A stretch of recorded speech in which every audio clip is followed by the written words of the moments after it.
बड़ी दक्षता के साथ इस मंच का संचालन कर रहे आदरणीय मित्र आशुतोष जी।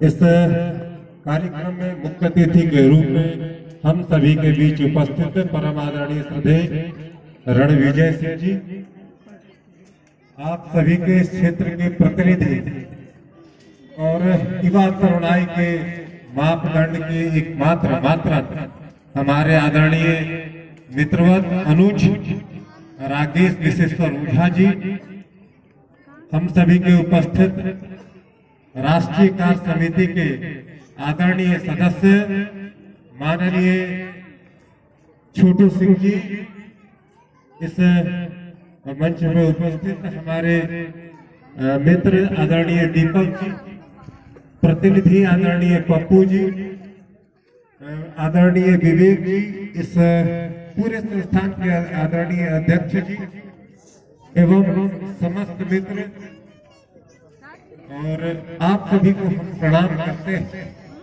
और राजेश जी जो इस पूरे कोचिंग संस्थान के कर्ता धर्ता है, हम उनको हृदय से बधाई देते हैं।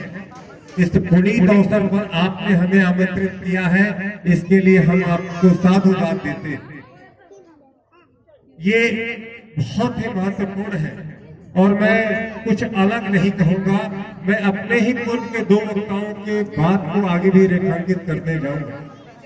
आज जो यहाँ बच्चे दिख रहे हैं हमें, ये इस बात का आभास कराते हैं कि भारत का भविष्य जब प्रतिनिधियों से हस्तांतरित होकर के इन तक पहुंचेगा तो आपकी शिक्षा व्यवस्था इस बात की सूचक है कि आने वाले जो हमारे भारत के भविष्य है, भारत की जो प्रतिनिधि है, भिन्न भिन्न क्षेत्रों में नेता किसी एक क्षेत्र में नहीं होता है, नेता केवल राजनीति में नहीं होता है, नेता वो घर का प्रतिनिधि भी नेता होता है। वो तकनीकी का क्षेत्र हो प्रबंधन का क्षेत्र हो कला का, हर क्षेत्र में हमारे प्रतिनिधि के रूप में ये आने वाले दिनों में ये छात्र दिखाई देंगे।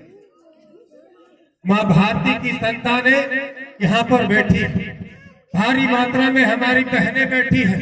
और राकेश जी बिल्कुल सही कह रहे थे, ये कालखंड था जब हमारी बहनें, हमारी बेटियां, हमारी माताएं स्कूल तक नहीं पहुंचती थी, लेकिन आज ये सुखद संदेश आदरणीय राजेश जी के कारण ये छठा देखने का हम सभी को अवसर मिल रहा है।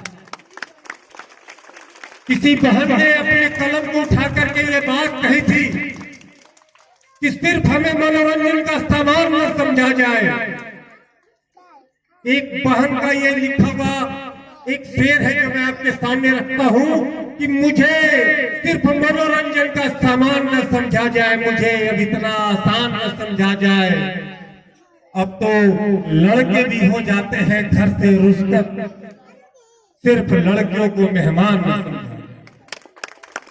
पढ़ाई के बाद अब लड़के भी कहाँ माँ बाप के पास रहते हैं, वो भी अलग हो जाते हैं। बेटियां तो घर से हम उन्हें विदा करते हैं, लेकिन जब विदा करते हैं तो इस बात की चेतनता हमें होनी चाहिए कि लड़के यदि शिक्षित हो गए तो एक पीढ़ी को संभालेंगे, एक घर को संभालेंगे, लेकिन जब बेटियां शिक्षित होती है तो 7 पीढ़ियां सुसज्जित करती है, पूरे समाज को प्रेरित करती है। इसका उदाहरण मैं आपको अपने घर से देना चाहता हूं। एक कालखंड हो गया, हमारी नानी जी दिवंगत हो गई, लेकिन वो नेवरा में शिक्षिका थी।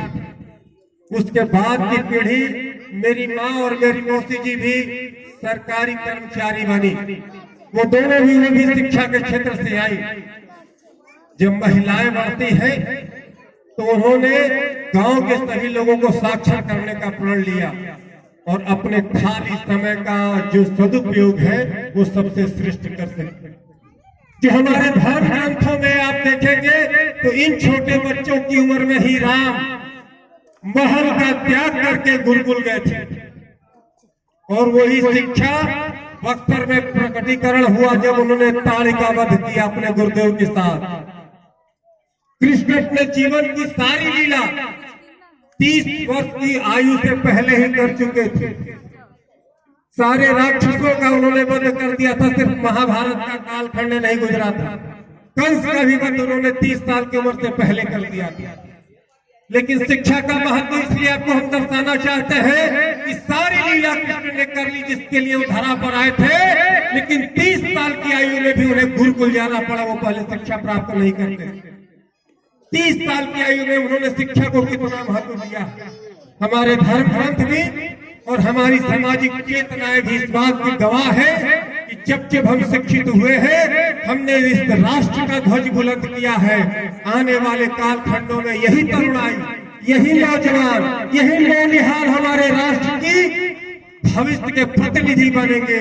कोई इसी में से अबुल कलाम बनेगा, कोई इसी में से नरेंद्र मोदी बनेगा, कोई इसी में से एक बड़ा व्यवसायी मुकेश अंबानी भी बनेगा, कोई एक बड़ा साइंटिस्ट जहांगीर भाभा भी बनेगा। आप सभी को हम हृदय से बहुत बहुत बधाई देते हैं और उम्मीद करते हैं कि राजेश जी ने जो ये ज्वाला प्रचलित की है, ज्ञान की जो ज्ञान बांटने की जो बीड़ा उठाई है, ये बीड़ा कभी पीड़ा के रूप में परिवर्तित न हो। इस बात का आज इस मंच से संकल्प लेना है कि आर्थिक अभाव में कोई बच्चा शिक्षा से वंचित इस संस्थान से न रहे। राजेश जी, ये बात आप तक पहुंचनी बहुत जरूरी है। जहां तक जरूरत होगी उसकी भरपाई करने के लिए मंच के सारे पुरोधा आपके साथ कदम से कदम मिलाने के लिए तैयार हैं। लेकिन कोई भी परिवार आए और आर्थिक अभाव के बगैर उसकी शिक्षा पूरी नहीं हो तो ये सारा दोष आपके साथ साथ हम सभी पर जाएगा। कोई भी परिवार एकलव्य की भूमिका अदा करे, लेकिन एकलव्य की पीड़ा न झेलना पड़े। किसी खास जाति, किसी खास समाज का होने के कारण उसे विद्या से वंचित नहीं होना पड़े। ये संकल्प आज खुले मंच से ये सदन लेना चाहता। हमारी बेटी आगे प्रतिनिधि बने, हमारे नौनिहाल नौजवान इस राष्ट्र का ध्वज उठाए और पूरे विश्व में भारत की जयकार हो। माँ भारती को जितनी अपेक्षा आपसे है, आप उसके पुरोधा हैं। आदरणीय राजेश जी को हम हृदय से आभार व्यक्त करते हुए बहुत बहुत प्रणाम करते हैं और आपको धन्यवाद देना चाहते हैं कि आप नित्य ऐसा कार्य करते रहे। आपको जो भी सहयोग की अपेक्षा होगी, हम हर चीज पूरा कर तो नहीं सकते हैं, लेकिन आपके कदम से कदम मिलाकर के साथ खड़े जरूर रहेंगे। बहुत बहुत आभार, बहुत बहुत नमस्कार।